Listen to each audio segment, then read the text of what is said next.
Ahora que ya sabes un poco de los personajes de la programación, hablemos de la historia de la computación y las computadoras, aquel objeto que hoy en día es casi indispensable como lo es una nevera en los hogares de las personas. Esta historia comienza en la antigüedad, con personas intentando llevar la cuenta de lo que adquirían o vendían, más comúnmente entre comerciantes. Pronto surgió el ábaco, aquel pequeño dispositivo que nos permitía contar grandes cantidades fácilmente. Para el siglo XVII, el matemático Leibniz, el segundo padre del cálculo, había desarrollado su Stepped Reckoner, que es considerado como el motor de las primeras calculadoras mecánicas que funcionaban con engranes. Calculadora que personajes como Charles Babbage desarrollaron, y si bien la máquina de Babbage nunca la pudo ver funcionando en vida y fue construida hasta después de su muerte, sus planos sí que sirvieron para inspirar a mujeres como Ada Lovelace para pensar en formas de hacer que funcionaran de forma automática mediante algoritmos en tarjetas perforadas. Asimismo, a mediados del siglo XIX, el censo en Estados Unidos tardaba 10 años en hacerse, lo cual era mucho tiempo, así que un joven,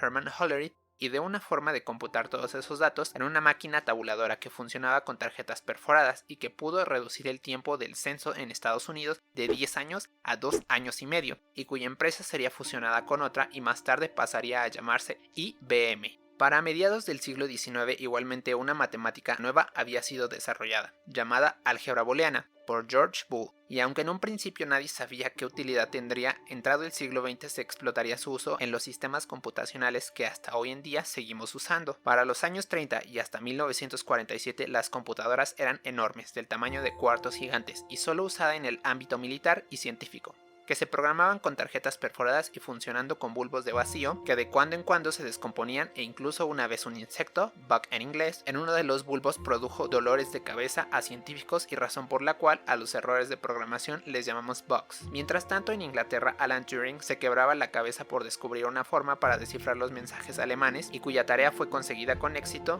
con su máquina Bomb, dando fin a la guerra, llevando a otro nivel la rama de la informática encargada del cifrado y descifrado de información llamada criptografía, que nació con Julio César en el año 80 a.C.,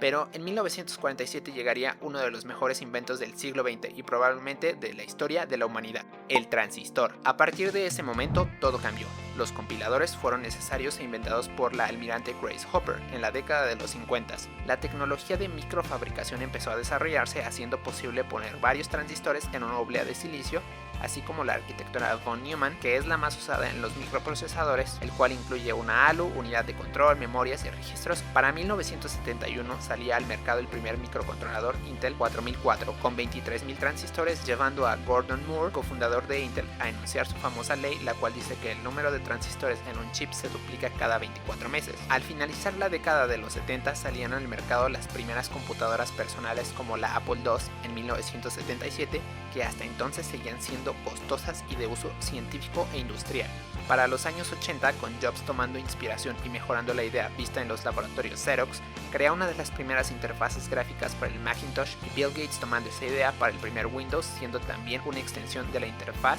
creada previamente por Microsoft, el MS-DOS. Hoy en día vivimos en el auge de las inteligencias artificiales, y es por eso que más gente que sepa programar es necesaria para cuando el experimento mental del basilisco de Rocco sea una realidad y necesitemos ser perdonados por la IA para que aún existan humanos con los cuales convivir. Bueno, tal vez exageré y eso aún esté muy lejos si no vivamos para presenciar ese momento, pero como ves, la ciencia de la computación es una ciencia que hoy en día sigue en desarrollo, y si quieres ser el próximo Turing, Gates, o ya poniéndonos creativos, el salvador para detener el próximo Skynet o revolución de las máquinas, aprender a programar es el punto de partida para el futuro.